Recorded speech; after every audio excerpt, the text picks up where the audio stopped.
പടച്ചവനെ, എന്റെ പൊന്നുമോള് ഫാത്തിമ ബീവിയെ പോലെ ആയില്ലല്ലോ.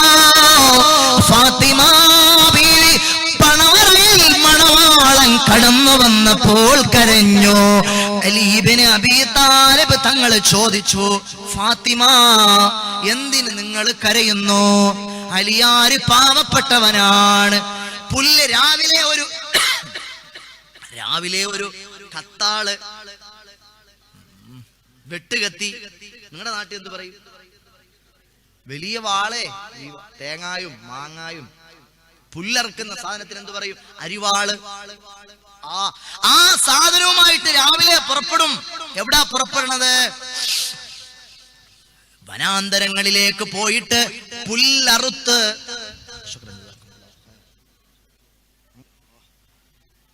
രാവിലെ പുറപ്പെട്ടു പോകും. ആ അരിവാളുമായിട്ട് പോകും. എന്നിട്ടോ പുല്ല് ശേഖരിക്കും. പുല്ല് ശേഖരിച്ചിട്ട് ഒട്ടകമുള്ള, കുതിരയുള്ള, ആടുമാടുകളുള്ള മുതലാളിമാരുടെ അടുക്കൽ കൊണ്ടുപോയി കൊടുത്തിട്ട് അവര് തരണേ തുച്ഛമായ ദീനാറുകളും ദിർഹമുകളും ശേഖരിച്ചിട്ട് അതുകൊണ്ട് ജീവിക്കുന്ന ഒരു പുല്ലറുപ്പുകാരനാണ് അലി ഇബ്നു അബീ താലിബ് റളിയല്ലാഹു അൻഹു. രാജാക്കന്മാര് വന്ന് ചോദിച്ചു, ഫാത്തിമയെ തരുമോ നബിയേ? പ്രഭുക്കന്മാര് വന്ന് ചോദിച്ചു, ഫാത്തിമയെ തരുമോ നബിയേ? മുതലാളിമാര് വന്ന് ചോദിച്ചു, ഫാത്തിമയെ തരുമോ നബിയേ? അല്ലാഹുവിന്റെ റസൂലര് മുതലാളിക്കും കൊടുത്തില്ല ഫാത്തിമ ബീവിയെ, ഒരു പ്രമാണിക്കും കൊടുത്തില്ല ഫാത്തിമ ബീവിയെ. പുല്ലറുപ്പുകാരനായ അലി ഇബ്നു അബീ താലിബിനെ സമ്മാനിച്ചു. ഫാത്തിമ, ഞാനൊരു പാവപ്പെട്ടവനായത് കൊണ്ടാണോ നീ കരയുന്നത് ഫാത്തിമ? എന്തിനാണ്? മണവറയാണ്, ആദ്യ രാത്രിയാണ്. നക്കല്ലിന്റെ ലാവണ്യത്തിൽ ചാലിച്ച സുവർണ സ്വപ്നങ്ങളുടെ മഴവിൽ കാന്തികൾ തളിരിട്ട് കളിയാടുന്ന മണവറയുടെ മനോഹരമായ അകത്തളത്തിലിരുന്ന് മധുപൂറുന്ന മധുര സ്വപ്നങ്ങളുമായി ജീവിതത്തിലേക്ക് പദമൂന്നിയ പ്രിയപ്പെട്ട മണവാട്ടി മണവറയിലിരുന്ന് കരയുന്ന രംഗം കണ്ട മണവാളന്റെ ഹൃദയം പൊട്ടി ചോദിച്ചു, ഫാത്തിമ, നിന്നെ കെട്ടാൻ എനിക്ക് യോഗ്യതയില്ല. നിന്റെ വാപ്പയാണ് എന്നെ കെട്ടിച്ചത്. നിനക്ക് വിഷമമാണോ ഫാത്തിമ? നിനക്ക് ദുഃഖമാണോ ഫാത്തിമ? ഞാനൊരു പാവപ്പെട്ടവനായത് കൊണ്ട് കരയുവാണോ ഫാത്തിമ? അല്ല അല്ല അലിയാര് തങ്ങളെ, നിങ്ങൾ എത്ര പരമദരിദ്രനാണെങ്കിലും എത്ര സാധുവാണെങ്കിലും എനിക്ക് നിങ്ങളെ തന്നതെന്റെ പ്രിയപ്പെട്ട ഉപ്പാണ്. ഞാൻ സംതൃപ്തയാണ്, ഞാൻ ഇഷ്ടമുള്ളവളാണ്. പക്ഷേ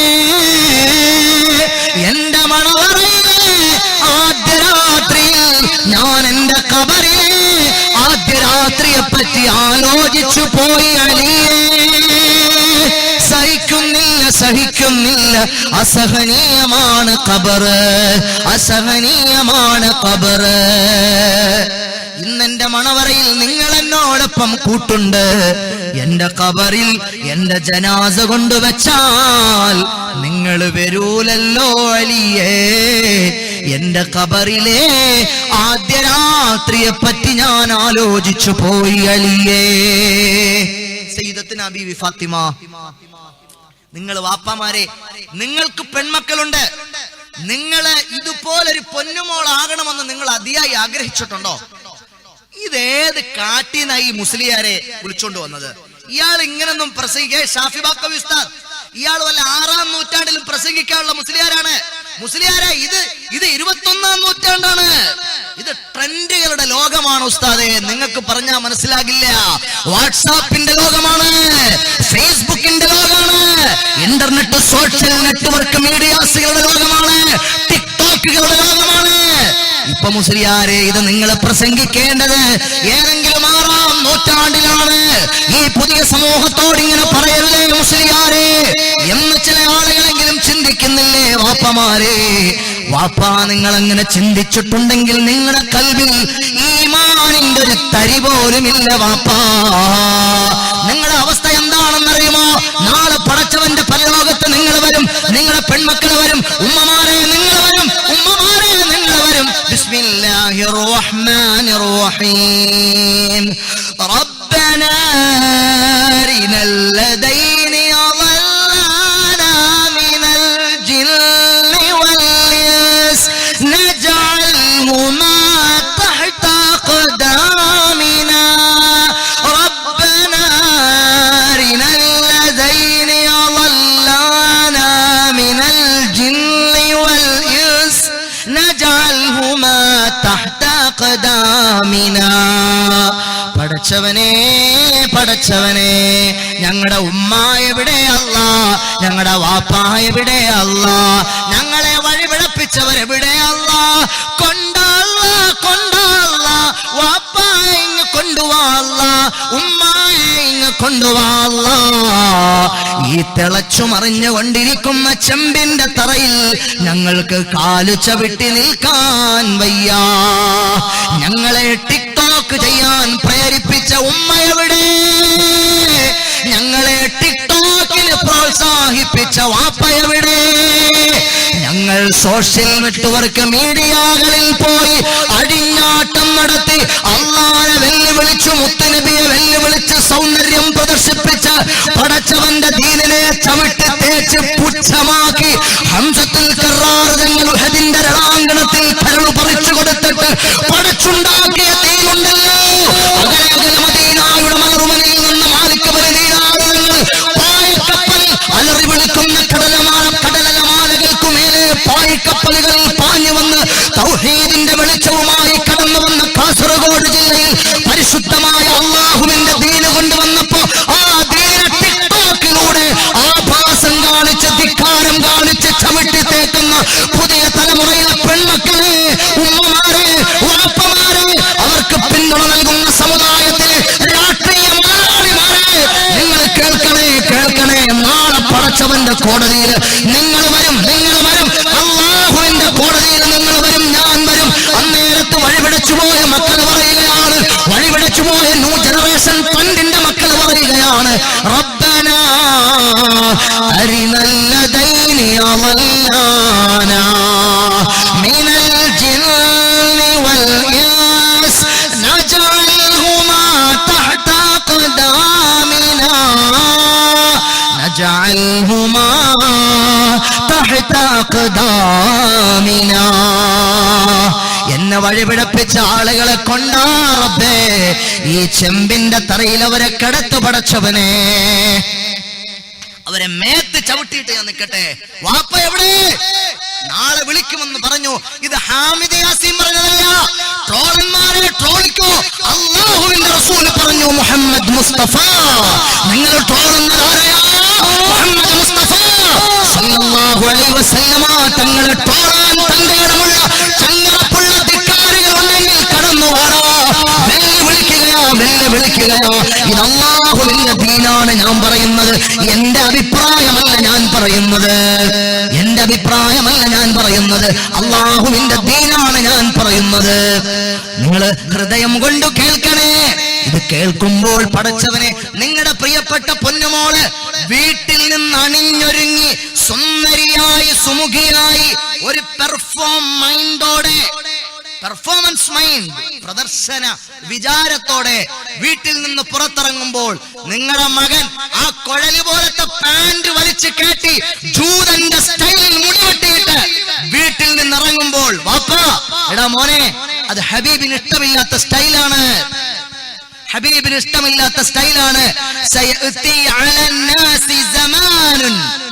ഒരു കാലഘട്ടം സമാഗതമാകും. എങ്ങനെയാണ് കാലഘട്ടം എന്നറിയുമോ? എന്റെ ഉമ്മത്തികൾ രണ്ടു സമുദായങ്ങളെ പിൻപറ്റുന്ന കാലഘട്ടമാണ്.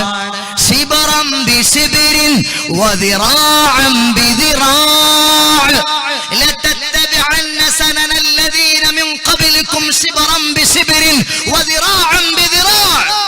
1400 കൊല്ലങ്ങൾക്ക് മുമ്പ് എന്റെ നേതാവ്, നിങ്ങളുടെ കൽബിന്റെ രാജാവ്, താജുദാറെ മദീന മുഹമ്മദ് മുസ്തഫ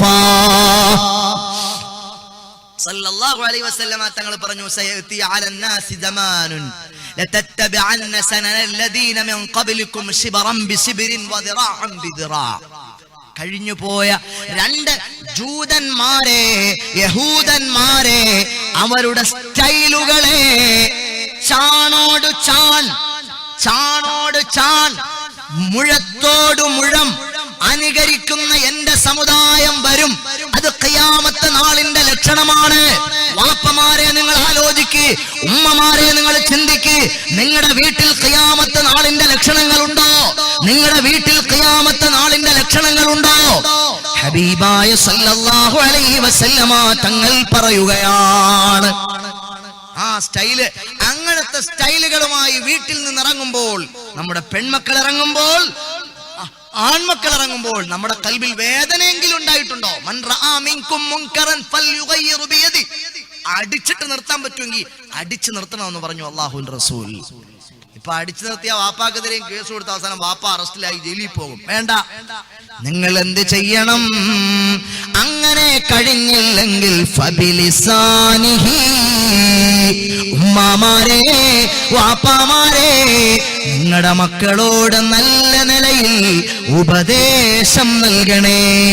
മോളെ, ആ ഡ്രസ് നമുക്ക് വേണ്ട, മോളെ, ആ ശൈലി നമുക്ക് വേണ്ട, മോനെ, ആ കുപ്പി പാന്റ് വേണ്ട, മോനെ, നിന്റെ ആ ബാക്കും ഫ്രണ്ടും എലി കറണ്ടിയത് മാതിരി, ആട്ടിന്റെ കൊമ്പ മാതിരി, അതേ പിഗിന്റെ കൊമ്പ മാതിരിയുള്ള ആ സ്റ്റൈല് മുടി വേണ്ട എന്ന് നല്ല നിലയിൽ അവരോട് പറയണം. എന്നിട്ടും അവർ കേട്ടില്ല.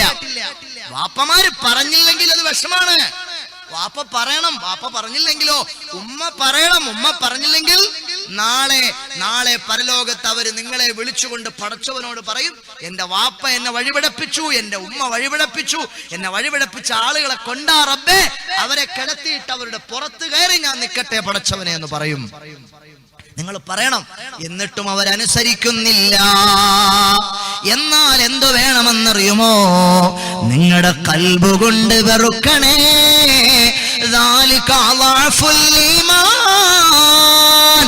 അത് ഈമാനിന്റെ അവസാനത്തെ സ്റ്റെപ്പാണ്. ഈമാനിന്റെ ലാസ്റ്റ് പടിയാണത്. എന്ത് ചെയ്യാനാണ്?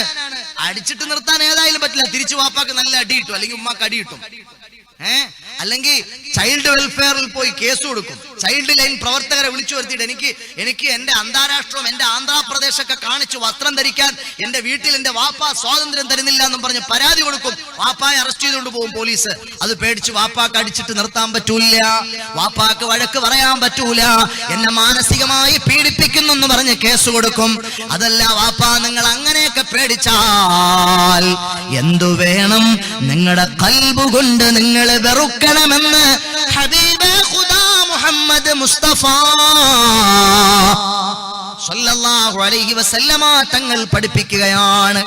ജനിച്ചു വീണ ഉടനെ ജീവിക്കാൻ പോലും അവകാശം കൊടുക്കാതെ, ഈ ഭൂമിയിൽ ഒരു ശ്വാസം പോലും ശരിക്കെടുക്കാൻ അവകാശം കൊടുക്കാതെ കുഴിച്ചു പച്ചയായി കുഴിച്ചു മൂടിയിരുന്ന സ്ത്രീത്വത്തെ ആരാണെന്നറിയുമോ? സ്ത്രീ, നീ കുഴിച്ചു മൂടല്ലേ. അൽ ജന്നത്തു തഹത അഖ്ദാമിൽ ഉമ്മഹാത്ത്. രാജാവായാലെന്താ, പ്രമാണിയായാലെന്താ, പ്രസംഗിക്കുന്ന മുസ്ലിയാരായാലെന്താ, സ്വർഗം എവിടെയാ? സ്വർഗം എവിടെയാ? നിങ്ങൾ കുഴിച്ചു മൂടുന്ന ആ സ്ത്രീത്വമുണ്ടല്ലോ, ആ ഉമ്മയുടെ കാൽപാദത്തിലാണ് സ്വർഗമുള്ളത്. സ്വർഗമാണ്, സ്വർഗമാണ്, പൊന്നുമ്മ സ്വർഗമാണ്. കുഴിച്ചു മൂടാനുള്ളതല്ല, അടിച്ചമർത്താനുള്ളതല്ല. സ്വർഗം എവിടെയാണ്? ആ സ്ത്രീയുടെ കാൽപാദത്തിന് ചുവട്ടിലാണ് എന്ന് പഠിപ്പിച്ചു വിശുദ്ധ ഇസ്ലാം, എന്ന് പഠിപ്പിച്ചു പ്രവാചകൻ മുഹമ്മദ് മുസ്തഫ സല്ലല്ലാഹു അലൈഹി വസല്ലം. ആ മുത്തുനബിയെയാണ് ഇന്ന് അവഗണിക്കുന്നത്. ആ മുത്തുനബിയെയാണ് ഇന്ന് സോഷ്യൽ നെറ്റ്വർക്ക് മീഡിയാസുകളിൽ ചില താന്തോന്നിവാസികൾക്ക് അലക്കാനും ആക്ഷേപിക്കാനും പരിഹസിക്കാനും പുതിയ തലമുറയിലെ പെൺകുട്ടികൾ വിട്ടുകൊടുക്കുന്നത്. പൊന്നുമോളെ, നിനക്ക് രക്ഷപ്പെടണ്ടേ പൊന്നുമോളെ, നിനക്ക് ജയിക്കണ്ടേ പൊന്നുമോളെ. ഖൽബ് കൊണ്ട് ചിന്തിക്കണേ പെങ്ങളെ, ഹൃദയം കൊണ്ട് ആലോചിക്കണേ ചെറുപ്പക്കാരാ.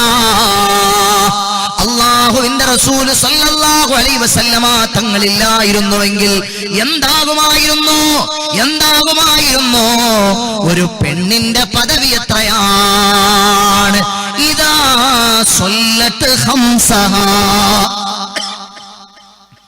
وصامت شهرها وأحسنت فرجها وأطاعت بعلها فلتدخل بأي أبواب الجنة شاءت. മുഹമ്മദ് മുസ്തഫ ഒരു പെണ്ണിന്റെ പദവി പറയാണ് മുഹമ്മദ് നബി സല്ലല്ലാഹു അലൈഹി വസല്ലം. അത് കുഴിച്ചു മൂടേണ്ടതല്ല, അടിച്ചമർത്തേണ്ടതല്ല. അത് പിന്നെ ആരാന്നറിയോ? നിങ്ങൾ കേട്ടോളൂ, പെങ്ങന്മാരെ കേട്ടോളൂ, ഉമ്മമാരെ കേട്ടോളൂ, ചെറുപ്പക്കാരെ കേട്ടോളൂ. ഒരു ഉമ്മയുടെ പദവി, ഒരു പെണ്ണിന്റെ പദവി, ഒരു സ്ത്രീയുടെ, ഒരു മഹിളയുടെ ശ്രേഷ്ഠത എത്രയാണെന്ന് ഹബീബ് പറഞ്ഞു. ഇദാ സ്വല്ലത്ത് ഖംസഹാ, അവൾ 5 നേരം കൃത്യമായി നിസ്കരിക്കുന്നവളാണോ? വസാമത്ത് ശഹറഹാ, പുണ്യങ്ങളുടെ പൂക്കാലമായ അനുഗ്രഹത്തിന്റെ കേദാരമായ അനുഭൂതിയുടെ മാസമായ റമളാൻ അത് സമാഗതമാകുമ്പോൾ ആ റമളാനെ മാനിച്ച് ആദരിച്ച് നോമ്പെടുക്കുന്നവളാണോ?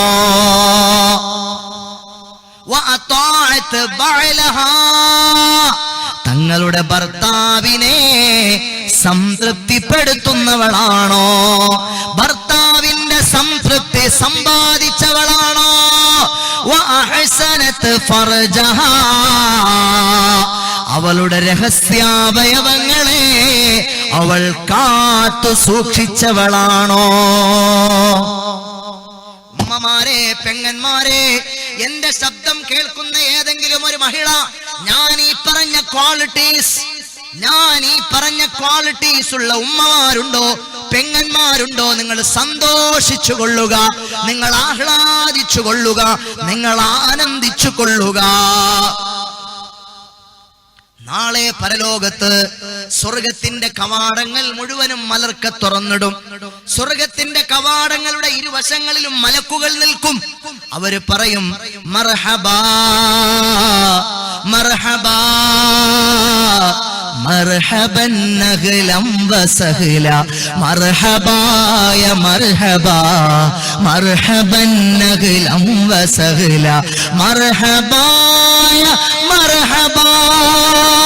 നിസ്കരിച്ചവരെ, നോമ്പെടുത്തവരെ, ഭർത്താവിന്റെ സംതൃപ്തി സമ്പാദിച്ചവരെ, രഹസ്യാവയവങ്ങളെ സൂക്ഷിച്ചവരെ, പുണ്യ റമളാനെ ആദരിച്ച് നോമ്പെടുത്തവരെ, സ്വർഗ കവാടങ്ങൾ തുറന്നു കിടക്കുകയാണ്.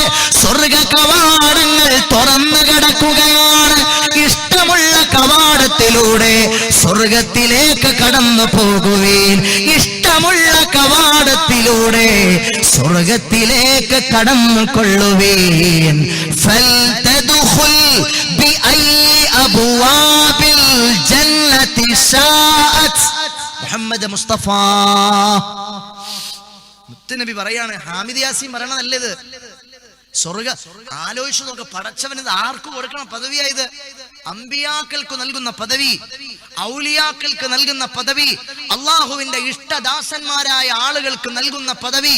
ഉപമാരെ, ഞാൻ ഈ പറഞ്ഞ ക്വാളിറ്റീസ് നിങ്ങൾക്കുണ്ടെങ്കിൽ, പെങ്ങളെ, എന്റെ പൊന്നു പെങ്ങളെ, ഞാൻ ഈ പറഞ്ഞ ക്വാളിറ്റീസ് നിങ്ങൾക്കുണ്ടെങ്കിൽ നാളെ നിങ്ങൾ പരലോകത്ത് ചെല്ലുമ്പോൾ സ്വർഗത്തിന്റെ മുഴുവൻ കവാടങ്ങളും തുറന്നിട്ടിട്ട് മാലാഖമാർ ഇങ്ങോട്ട് വരൂ, ഇതിലേ വരൂ, ഏതു വാതിലിലൂടെ നിങ്ങൾക്ക് കടക്കണം, നിങ്ങൾ ഏതു വാതിലിലൂടെ കടക്കാൻ ആഗ്രഹിക്കുന്നു, നിങ്ങൾ ഇഷ്ടപ്പെടുന്ന വാതിലിലൂടെ, നിങ്ങൾ ആഗ്രഹിക്കുന്ന വാതിലിലൂടെ നിങ്ങൾ സ്വർഗത്തിലേക്ക് കടന്നോളൂ ഉമ്മ, നിങ്ങൾ സ്വർഗത്തിലേക്ക് കടന്നോളൂ പെങ്ങളെ എന്ന് പറയുമെന്ന് മുഹമ്മദ് മുസ്തഫ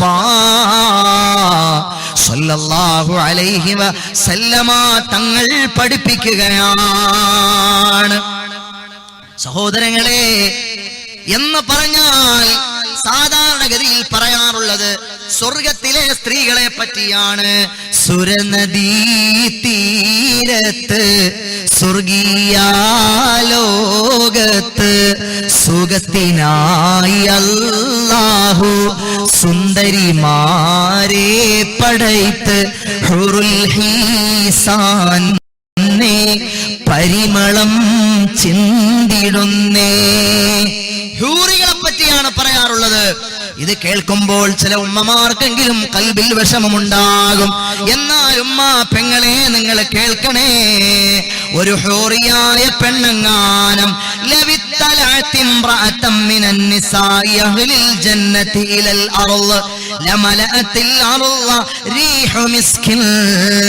ഹബീബ് പറയുകയാണ്, സ്വർഗത്തിലെ ഒരു പെണ്ണങ്ങാനം ഭൂമി ലോകത്തേക്ക് പ്രത്യക്ഷപ്പെട്ടാൽ, സ്വർഗത്തിലെ ഒരു പെണ്ണങ്ങാനം ഭൂമി ലോകത്തേക്ക് പ്രത്യക്ഷപ്പെട്ടാൽ ഭൂമി ലോകം മുഴുവനും കസ്തൂരിയുടെ സുഗന്ധം കൊണ്ട് നിറയുമെന്ന് മുഹമ്മദ് മുസ്തഫ സല്ലല്ലാഹു അലൈഹി വസല്ലം. അങ്ങനെയുള്ള ഹൂറികളായ പെണ്ണുങ്ങൾ നാളെ പരലോകത്ത് ഞാൻ ഈ പറഞ്ഞ ക്വാളിറ്റീസുകളുള്ള പെണ്ണുങ്ങളെ കണ്ട് ആശ്ചര്യപ്പെട്ടു നിൽക്കുമെന്ന് മുഹമ്മദ് മുസ്തഫ. ഇവരാരാണ്? ഇവരെവിടുന്ന് വന്ന ആളുകളാണ്? ഞങ്ങൾ സ്വർഗക്കാരികളായ ആളുകൾ, ഞങ്ങളെക്കാൾ സൗന്ദര്യമുള്ള, ഞങ്ങളെക്കാൾ സുഗന്ധമുള്ള, ഞങ്ങളെക്കാൾ അട്രാക്ഷനുള്ള, ബ്യൂട്ടിഫുള്ളായ, ഞങ്ങളെക്കാൾ അത്യാകർഷകരായ ഇവരെവിടുത്തുകാരാണ്. ഇവരെവിടുത്തുകാരാണ്. ലൗ അന്നംറഅതം മിൻ നിസാഇ അഹ്ലിൽ ജന്നതി ബസഖത് ഫീ സബഅതി അബ്ഹുരിൻ ലകാനത തിൽകൽ അബ്ഹുരി അഹ്ലാ മിനൽ അസലി. ഇബ്നു ഹിബ്ബാൻ നിവേദനം ചെയ്യുന്ന ഹദീസാണ്, ഹൂറികളെ പറ്റി പറഞ്ഞതാണ്. എന്നാൽ ഉമ്മമാരെ നിങ്ങൾ കേൾക്കണേ, ആ ഹൂറികൾ ഇന്ന നിസാഅഹിൽ ദുനിയാ മൻ ദഖല മിൻഹുന്നൽ ജന്നാ ഫുളിൽന അലൽ ഹൂറിൽ ഐൻ. സുബ്ഹാനല്ലാഹ്. ഫുളിൽന അലൽ ഹൂറിൽ ഐൻ ബിമാ അമിൽന ഫിദ്ദുനിയാ. സ്വർഗത്തിൽ പ്രവേശിക്കുന്ന ഉമ്മ, സ്വർഗത്തിൽ പോകുന്ന പെങ്ങളെ, ഹൂറികൾ നിങ്ങളുടെ മുന്നിൽ ആരുമല്ല, ഹൂറികൾ നിങ്ങളുടെ മുന്നിൽ ആരുമല്ല. നിങ്ങളാണ് ഹൂറികളെക്കാൾ ഉന്നതർ, നിങ്ങളാണ് ഹൂറികളെക്കാൾ സുന്ദരികൾ, നിങ്ങളാണ് ഹൂറികളെക്കാൾ സുമുഖികൾ, നിങ്ങളാണ് ഹൂറികളെക്കാൾ സുഗന്ധവതികൾ എന്ന് പറഞ്ഞു മുഹമ്മദ് മുസ്തഫ സല്ലല്ലാഹു അലാ മുഹമ്മദ് സല്ലല്ലാഹു അലൈഹി വസല്ലം. എന്നാൽ മുത്തുനബി പറയുകയാണ്, ആ ഉമ്മമാരെ പറ്റി മുത്തുനബി പറയുകയാണ്, ഉമ്മമാരെ നിങ്ങൾക്ക് സ്വർഗത്തിൽ പോകാൻ വളരെ എളുപ്പമാണ്. ആണുങ്ങളെ പോലെയല്ല, പെണ്ണുങ്ങൾക്ക് സ്വർഗത്തിൽ പോകാൻ വളരെ എളുപ്പമാണ്. പെട്ടെന്ന് സ്വർഗത്തിൽ പോകാൻ കഴിയും. ആയിഷ ഉമ്മ റളിയല്ലാഹു അൻഹാ, ഉർവ റളിയല്ലാഹു അൻഹുവിൽ നിന്ന് നിവേദനമാണ്, ആയിഷ ഉമ്മയുടെ അടുക്കൽ രണ്ടു പെൺകുട്ടികളെയും കൊണ്ട് ഒരു സാധുവായ ഉമ്മ വന്നു. ആയിഷ ബീവിയുടെ കയ്യിലൊന്നുമില്ലായിരുന്നു.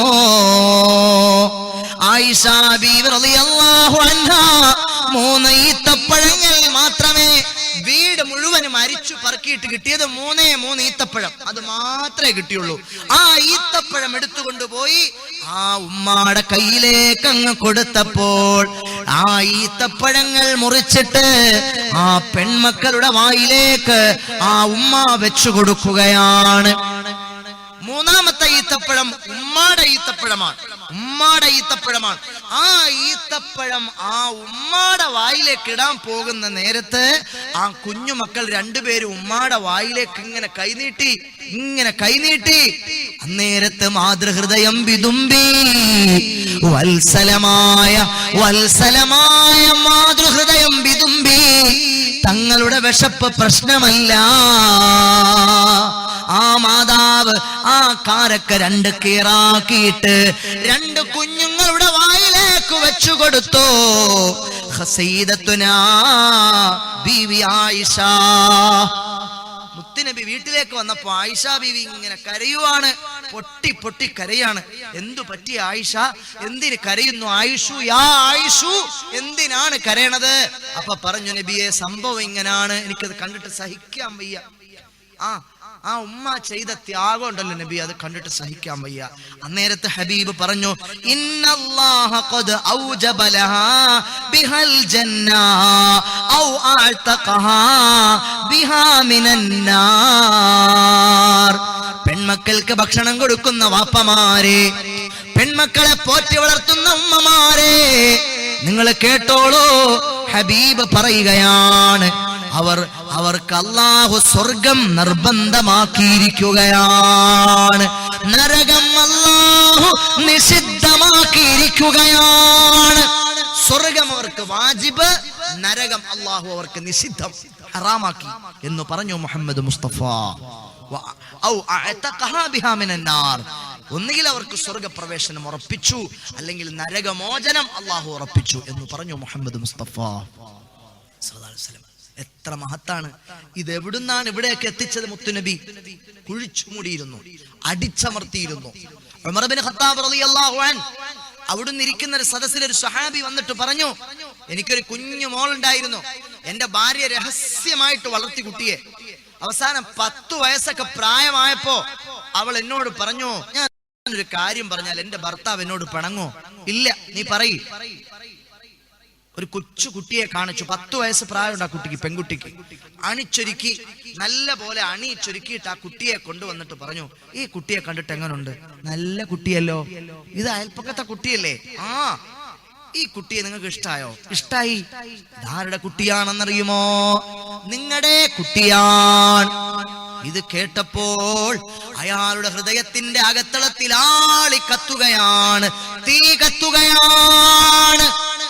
സഹോദരങ്ങളെ, ഒരു സഹാബി വന്നിട്ട് മുത്തുനബിയോട് പറയുകയാണ്, യാ റസൂലല്ലാഹ്, ഞാൻ എവിടുന്ന് വരുവാന്നറിയുമോ നബിയേ? ഞാൻ എവിടുന്ന് വരുവാന്നറിയുമോ നബിയേ? എന്റെ ഭാര്യ അങ്ങനെ ഒരു വാർത്ത എന്നോട് പറഞ്ഞപ്പോൾ ഞാൻ അതിയായി സന്തോഷിക്കുന്നതായിട്ട് അഭിനയിച്ചു, അതിയായി സന്തോഷിക്കുന്നതായിട്ട് ഞാൻ അഭിനയിച്ചു. എന്റെ ഭാര്യയ്ക്ക് എന്നിൽ വിശ്വാസമായി. പക്ഷേ എന്റെ ഹൃദയത്തിന്റെ അകത്തളത്തിൽ ഒരു തീ ഇങ്ങനെ ആളി ആളി കത്തുകയായിരുന്നു. എങ്ങനെയും അവളെ വകവരുത്തണം. ഒരു ദിവസം ഭാര്യയോട് ഞാൻ പറഞ്ഞു, നമ്മളെ മോളുമായിട്ടൊരു സ്ഥലം വരെ എനിക്ക് പോണമെന്നുണ്ട്, അവളെ ഒന്ന് കുളിപ്പിച്ച് നല്ല ഉടുപ്പ് ധരിപ്പിച്ച് നല്ല ഭംഗിയാക്കി എന്റെ കൂടെ വിട്ടേരെ, ഞങ്ങളൊരു സ്ഥലം വരെ പോയിട്ട് വരട്ടെ എന്ന് പറഞ്ഞു പോയി. ആ കുഞ്ഞുമോളുടെ കയ്യിൽ പിടിച്ച് പിതാവ് നടന്നു. ഉമ്മാക്ക് വലിയ ഇഷ്ടമായി, സന്തോഷമായി. ആ കുഞ്ഞുമോളുടെ കയ്യിൽ പിടിച്ചിട്ട് ഉപ്പ നടന്നു, വിജനമായ സ്ഥലത്തേക്ക് നടന്നു, ആരുമില്ലാത്തൊരിടത്തേക്ക് കൊണ്ടുപോയി. നേരത്തെ തയ്യാറാക്കി വെച്ചിരുന്നൊരു പടുകൂറ്റൻ കുഴിയുടെ അടുത്തേക്ക് കൊണ്ടുപോയി. ആ പൊന്നുമോള് ചോദിച്ചു, ഉപ്പ അതെന്താണ്? അത് പൂമ്പാറ്റയാണ്, അത് റോസാപ്പൂവാണ്. ഓരോന്നിനെ പറ്റിയും കളിച്ചും ചിരിച്ചും ഉപ്പയുടെ കുഞ്ഞു വിരലിൽ തൂങ്ങിപ്പിടിച്ച് ആ ചെറിയ പൊന്നുമോള് നടക്കുകയാണ്. ആ കുഴിയുടെ അടുത്തേക്ക് എത്തിയപ്പോൾ ആ ഉപ്പ പറയുകയാണ്, ആ കുഴിക്കകത്ത് എന്താണുള്ളതെന്ന് മോളൊന്ന് നോക്കിയിട്ട് വന്നേ. ഹബീബായ തങ്ങളുടെ മുന്നിലാണ്. സഹാബത്ത് ശ്വാസമടക്കി പിടിച്ചിരിക്കുകയാണ്, സഹാബിമാര് ശ്വാസമടക്കി പിടിച്ചിരിക്കുകയാണ്. ആ സ്വഹാബി പറയുകയാണ്, അവൾ ഇങ്ങനെ ആ കിണറ്റിലേക്ക് നോക്കാൻ വേണ്ടി പോയപ്പോൾ പിന്നാലെ പതുങ്ങിച്ചെന്ന് ഞാനൊരു തള്ളലാണ്. എന്റെ 10 വയസ്സുകാരിയായ പൊന്നുമോള് ഉപ്പാ എന്ന കൽബ് പൊട്ടിയൊരു വിളിയാണ്. ആ ആഴമുള്ള കിണറ്റിലേക്ക് എന്റെ മോള് വീഴുകയാണ്. ഉപ്പാ എന്നെ സഹായിക്കുപ്പാ, ഞാൻ കുഴിയിൽ വീണു പോയി ഉപ്പാ, എന്നെ രക്ഷിക്കൂ ഉപ്പാ, എന്റെ കയ്യേൽ പിടിക്കൂ ഉപ്പാ. അവള് വിചാരിച്ചു ഞാൻ അറിയാതെ വീണു പോയതാണെന്ന്. കാലുവഴുതി വീണു വീണു പോയതാണെന്ന് അപ്പോഴും എന്റെ പൊന്നുമോള് വിശ്വസിച്ചില്ല. എന്നെ പ്രിയപ്പെട്ട ഉപ്പ തള്ളിയിട്ടതാണെന്ന് ആ പൊന്നുമോള് വിശ്വസിച്ചില്ല. ആ പ്രിയപ്പെട്ട പൊന്നുമോള് കിണറ്റിൽ കിടന്നുകൊണ്ട് വിളിക്കുകയാണ്, എന്റെ കൈയൊന്ന് പിടിക്കുപ്പാ, എന്നെ രക്ഷിക്കുപ്പാ. എന്റെ കലി അടങ്ങിയില്ല, എന്റെ ദേഷ്യം തീർന്നില്ല. ഞാൻ കരുതി വെച്ചൊരു വലിയ പാറക്കല്ലുണ്ട്, ആ പാറക്കല്ല് താങ്ങിയെടുത്തു ഞാൻ കൊണ്ടുവന്നു. എന്റെ പൊന്നുമോള് 10 വയസ്സുകാരിയായ പൊന്നുമോള് കിണറ്റിൽ വീണിട്ട് മരിച്ചില്ലല്ലോ എന്ന് ചിന്തിച്ച് ആ പാറക്കല്ല് ഞാനെടുത്ത ആ കിണറ്റിലേക്ക് വലിച്ചെറിഞ്ഞു. ആ വലിയ പാറക്കല്ല് എന്റെ പൊന്നുമോളുടെ തലയിൽ പോയി വീണ് എന്റെ കുഞ്ഞുമോളുടെ തല പൊട്ടി തകർന്ന് പിന്നീട് അവൾ ഉപ്പാന്ന് വിളിച്ചില്ല നബിയേ. പിന്നീട് ആ ശബ്ദം എന്റെ പൊന്നുമോളുടേത് കേട്ടില്ല നബിയേ. എന്റെ പൊന്നുമോളെ ഞാൻ കൊന്നു നബിയേ, എന്റെ പൊന്നുമോളെ ഞാൻ കൊന്നു നബിയേ, എനിക്ക് തൗബയുണ്ടോ നബിയേ. സ്വഹാബിമാര് മുഴുവനും പൊട്ടി പൊട്ടി കരയുകയാണ്. അല്ലാഹുവിന്റെ റസൂലിന്റെ കണ്ണുകളിൽ നിന്ന് കണ്ണുനീർ തുള്ളികൾ ചാലിട്ടൊഴുകുകയാണ്. ഹബീബ് കരയുകയാണ്. സഹോദരാ, എന്റെ മുന്നിൽ നിന്ന് നീ എഴുന്നേറ്റ് പോകൂ സഹോദരാ, എനിക്കിത് കേൾക്കാനുള്ള ത്രാണിയില്ല സഹോദരാ, നീ എന്റെ മുന്നിൽ നിന്ന് എഴുന്നേറ്റ് പോകൂ സഹോദരാ. ആരംഭപ്പൂവായ മുഹമ്മദ് മുസ്തഫ, എന്റെ ബേക്കൽ എന്റെ വയല് കേൾക്കാൻ വന്ന പൊന്നു പെങ്ങളെ, നിനക്ക് ഈ ലോകത്ത് ജനിക്കാൻ സ്വാതന്ത്ര്യമില്ലായിരുന്നു, നിനക്ക് ഈ ലോകത്ത് ഭൂമി ലോകത്ത് ജീവിക്കാനുള്ള അവകാശമില്ലായിരുന്നു. അത് മേടിച്ചു തന്നത് ആരാണ്? ഏതെങ്കിലുമൊക്കെ ഫിലിം സ്റ്റാറുകളല്ല. നിനക്ക് വേണ്ടി വാദിക്കാൻ ഇപ്പോൾ രംഗപ്രവേശനം ചെയ്തിട്ടുള്ള പുതിയ മാധ്യമ സംസ്കാരങ്ങളിൽപ്പെട്ട ചില ദ്രോഹികളല്ല. അവർക്ക് നെഗറ്റീവ്സുകളോടാണ് താല്പര്യമുള്ളത്, പോസിറ്റീവുകളോട് താല്പര്യമില്ല. മഹാനായ ദേവർഷോല അബ്ദുസലാം മുസ്ലിയാർ, ഞാൻ നേരത്തെ പറഞ്ഞില്ലേ 175ഓളം വരുന്ന പെൺമക്കളെ കെട്ടിക്കുന്നുണ്ടെന്ന്. നിങ്ങൾ ആരെങ്കിലും അത് അറിഞ്ഞോ? ഞാനിത് പറഞ്ഞില്ലെങ്കിൽ നിങ്ങൾ അറിയുമോ? ഏതെങ്കിലും ഒരു മീഡിയ അത് റിപ്പോർട്ട് ചെയ്തോ?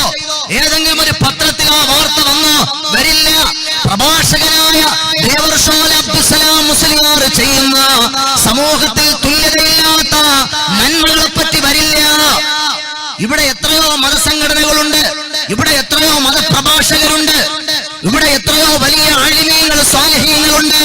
മഹാനായ ജിഫ്രി മുത്തുക്കോയ തങ്ങൾ സമസ്ത എന്ന് പറയുന്ന മഹത്തായ പ്രസ്ഥാനത്തിന്റെ നേതൃത്വം, ഒരു വലിയ സയ്യിദ്, അവിടുന്ന് എന്തൊക്കെയാണ് നേതൃത്വം നൽകുന്നത്, എന്തൊക്കെയാണ് നല്ല പ്രവർത്തനങ്ങൾ അവിടുന്ന് കാഴ്ചവെക്കുന്നത്, അതിനെപ്പറ്റി ഇവിടെ ആരും സംസാരിക്കുന്നില്ല.